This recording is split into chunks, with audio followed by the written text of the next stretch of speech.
Gabang sukdulan ka walang ihaan ninyo. Kayo kumukuha ng kapal ng mukha ninyo.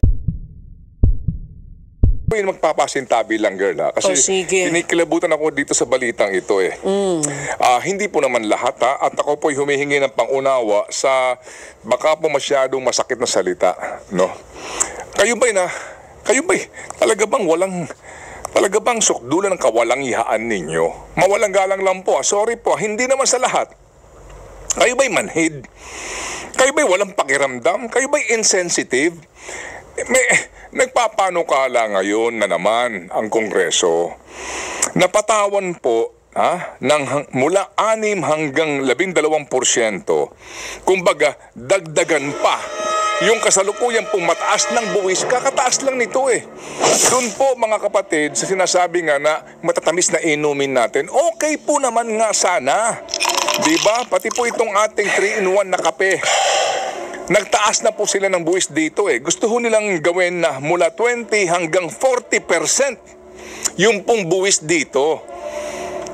Ang adhikain nila para daw mabawasan yung kumukonsumo ng mga matatamis na inumin.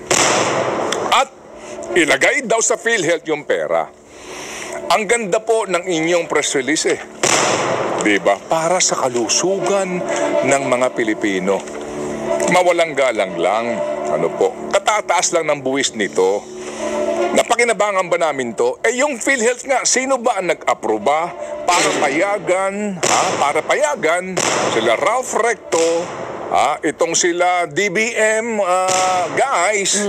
May napangandaman. Diba? Sino ba para payagan po ang DOH at PhilHealth Management naghahasain yung halos 90 bilyones na pera natin?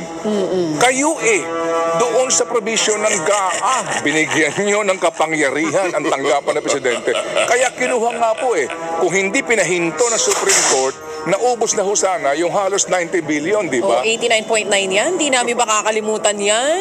Di ba kawalang ihaan na po ito sa atin? Di ba? Hindi ka ba nai-insulto? Ito nga po pinag-uusapan yung ninanakaw ninyo, Tapos magtataas pa kayo ng buwis? Para daw sa PhilHealth na naman? Anak ng... Saan kayo humuhugot ng kapal na mukha nyo? Sorry po sa salita, pero ito ho coming from the heart. Saan kayo kumukuha ng kapal ng mukha ninyo? Sa gitna ho ng anomalya. Kapal ng mukha nyo! Na trilyong piso, magbubuwis ka na naman. At ang iyong katwiran, kalusugan namin. Nanyo! Thank you for watching.